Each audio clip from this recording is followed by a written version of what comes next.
Avec iPadOS 18, Apple a fait de l'iPad un encore meilleur outil pour travailler efficacement, que ce soit pour les études ou pour plein de métiers, vous allez voir. Mais on a aussi beaucoup plus de possibilités de personnalisation, chose que beaucoup attendaient depuis très longtemps. Comme sur iPhone, on peut placer les icônes des applications absolument où l'on veut sur l'écran d'accueil, et même chose pour les widgets, donc super, il était temps, on est beaucoup moins contraint qu'auparavant pour faire vraiment l'organisation que l'on souhaite. Et d'ailleurs, maintenant que l'on peut faire ça, eh bien on peut avoir une organisation des icônes et des widgets en mode paysage et une différente en mode portrait. Vous voyez qu'ici je les ai placés à la verticale, donc maintenant lorsque vous passez de l'un à l'autre, les icônes et les widgets ne se réarrangent pas automatiquement, ils seront comme vous l'aurez décidé. Ces icônes, en plus de pouvoir les placer absolument où on veut sur l'écran de l'iPad, eh bien maintenant avec iPadOS 18, on peut aussi changer leur couleur. Premièrement, si je passe mon iPad en mode sombre, vous voyez que les widgets sont passés en mode sombre, mais les icônes ne changent pas. Donc, si vous voulez, avec iPadOS 18, changer ça, dans ce menu ici, personnalisation, vous allez avoir, en appuyant dessus, plusieurs options ici sur le bas de l'iPad. Si je force le mode sombre sur les applications, voilà comment elles s'affichent à présent.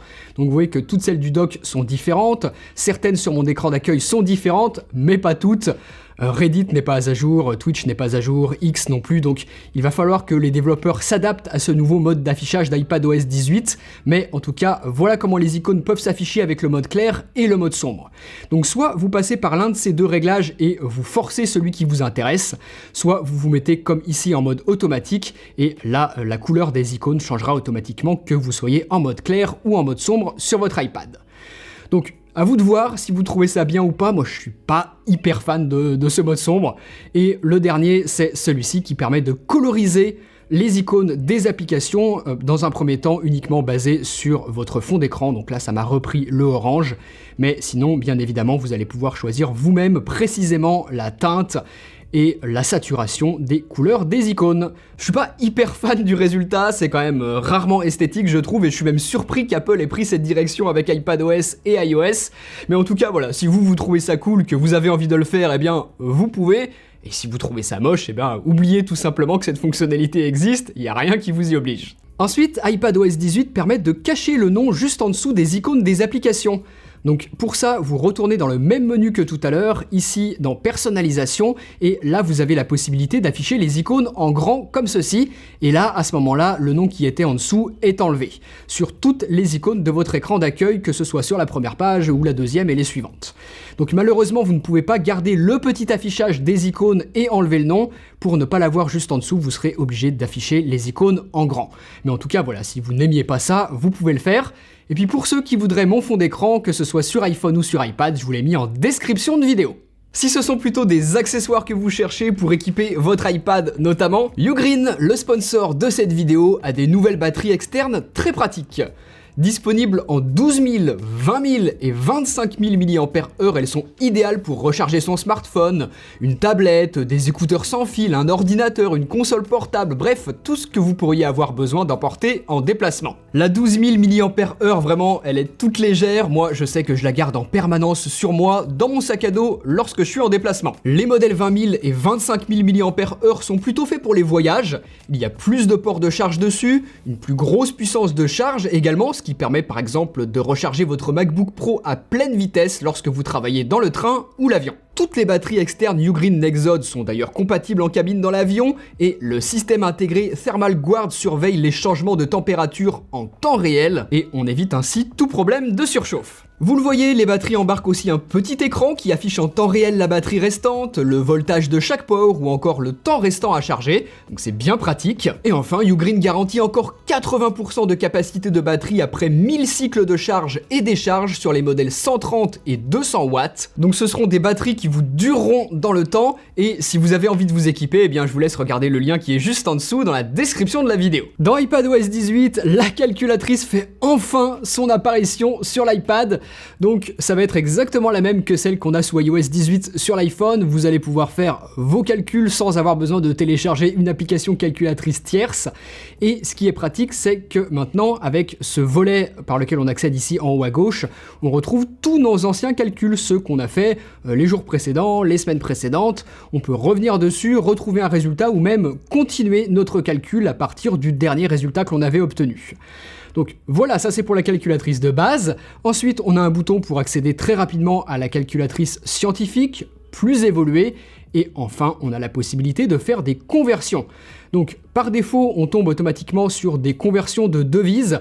Je vais par exemple pouvoir voir combien font 200 $ en euros, mais ce n'est pas la seule chose que l'on a la possibilité de convertir avec cette nouvelle calculatrice. Si on appuie ici, vous voyez que, bon, déjà dans un premier temps, on n'a pas uniquement le dollar, mais tout un tas de devises qui sont disponibles, mais aussi plein d'autres choses que l'on peut convertir.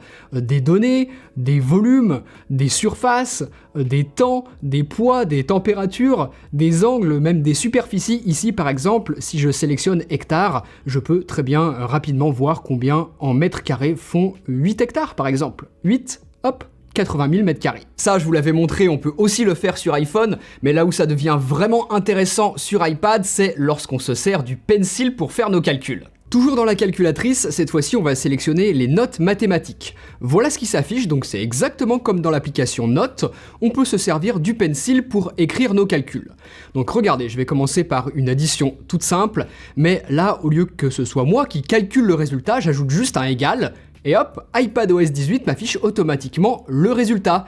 Et ça fonctionne pas uniquement avec de bêtes additions comme celle-ci. Ici par exemple, pour le calcul d'un angle, ça fonctionne, et vous voyez que le résultat m'est écrit dans le même style que ma propre écriture, c'est ça qui est intéressant. Donc voilà comment ça fonctionne, vous pouvez même rajouter des choses à un calcul, le modifier, et le résultat se met à jour automatiquement. Donc extrêmement intéressant pour faire des calculs pas forcément très basiques, hein. Ça fonctionne avec des calculs relativement compliqués. Je vous montre encore un exemple ici, on va commencer par une multiplication, on va la diviser par 4, j'affiche le résultat ici, et si je la modifie, que je veux cette fois-ci le résultat logarithmique de tout ça, même si j'ai pas parfaitement écrit, hein, vous voyez que là j'ai la parenthèse et le égal qui se superposent un petit peu, et bien ça fonctionne. Et iPadOS 18 reconnaît également certains symboles comme pi par exemple, je peux parfaitement l'utiliser dans un calcul. Donc ça c'est la première possibilité, vous partez d'une feuille blanche, vous écrivez votre calcul, vous obtenez le résultat. Mais ici dans mes notes, si j'ai déjà par exemple fait une liste de mes dépenses, je peux simplement tirer un trait en dessous et obtenir le résultat sans avoir indiqué explicitement que je voulais réaliser une addition. iPadOS l'a compris. Et si par exemple j'avais calculé ça sur une base en dollars, admettons, eh bien j'ai simplement à l'écrire ici dans les notes, ajouter un égal et j'obtiens la conversion automatiquement en euros. Donc extrêmement pratique. Les possibilités de calcul mathématique qui sont faisables avec ces nouveautés d'iPadOS 18 sont vraiment excellentes.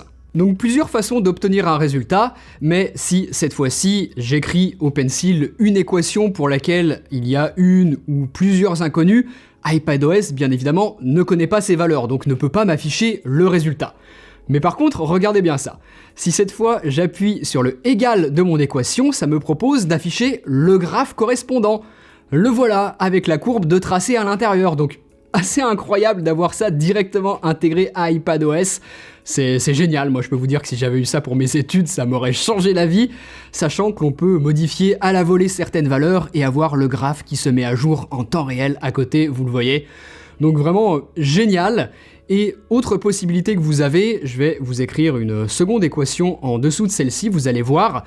Soit je vais pouvoir afficher un second graphe qui correspond à cette seconde équation, ou alors j'affiche la seconde courbe dans le premier graphe. J'ai cette possibilité ici, ce qui permet par exemple de calculer, de visualiser plutôt facilement des intersections de courbes de droite. Ça peut voilà être un exemple d'utilisation que vous pouvez faire de ça. Dernier exemple que je vous donne, si encore une fois on utilise des variables, mais que cette fois-ci on précise explicitement à iPadOS quelles sont les valeurs associées à ces variables, eh bien l'iPad va être capable de les garder en mémoire et de les utiliser correctement dans un calcul que l'on ferait juste en dessous. Donc regardez, je vais vous montrer qu'on peut obtenir le résultat en utilisant les valeurs associées aux variables que j'ai inscrites juste en dessous, et ça permet de faire des calculs relativement complexes, notamment pour vos exercices scolaires, je pense que ça peut être très intéressant.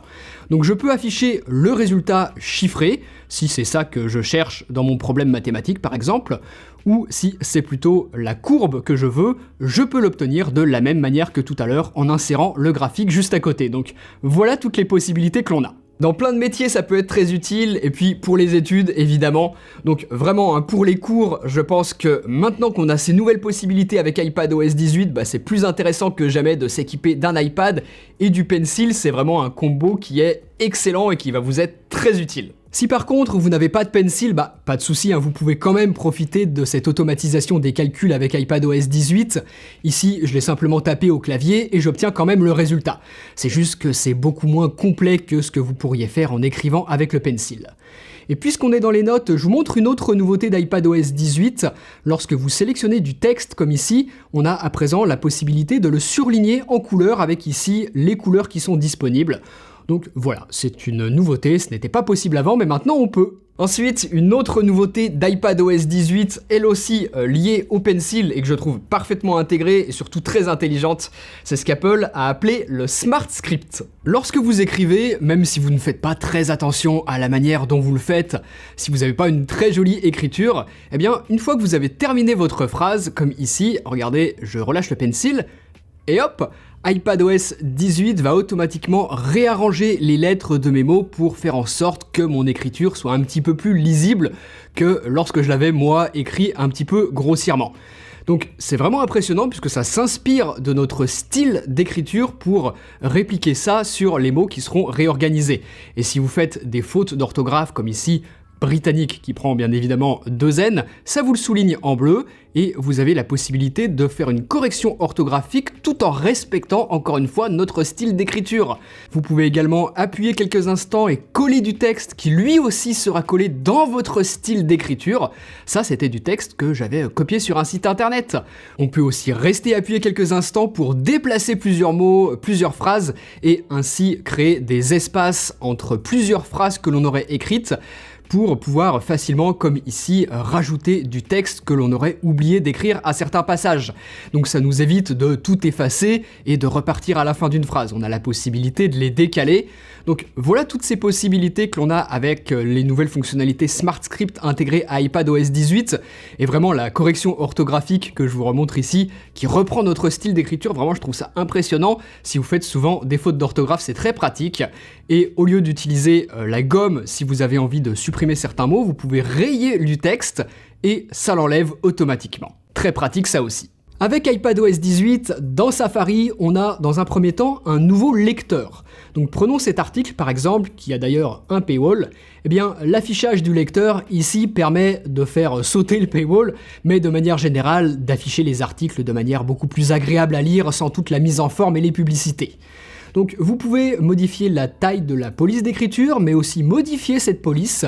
Si vous n'aimez pas celle de base San Francisco, vous pouvez la changer, et également modifier le fond, quelque chose de plus ou moins clair suivant ce que vous trouvez le plus agréable pour votre lecture. Donc ça, c'est le nouveau lecteur d'iPadOS 18, mais ce n'est pas la seule nouveauté ajoutée à Safari. Sur des sites internet qui abusent vraiment de la publicité, comme ici par exemple, eh bien, je vous conseille vivement d'utiliser cette option qui se trouve ici et qui s'appelle « Masquer les éléments gênants ». Là, vous appuyez sur ce que vous voulez faire sauter, et hop, vous voyez qu'iPadOS le dégage avec, en plus de ça, une belle animation. Donc vous pouvez comme ça faire sauter des publicités, des bannières, des pop-up et rendre vos sites internet beaucoup plus lisibles que tout ce que rajoutent les développeurs par-dessus pour capter votre attention. Donc voilà comment ça fonctionne, une nouveauté d'iPadOS plutôt sympa à utiliser. iPadOS 18 fait également évoluer ce que l'on peut faire avec le gestionnaire de fichiers. Donc si comme moi vous travaillez souvent avec des disques externes, par exemple ici j'ai relié mon SSD avec du contenu à l'intérieur, eh bien iPadOS 18 permet que l'on reste appuyé ici et de nous offrir la possibilité de formater le disque que l'on a branché sur l'iPad avec différents formats que l'on peut sélectionner en fonction de si on travaille le plus souvent sur macOS, sur Windows ou même sur les deux systèmes.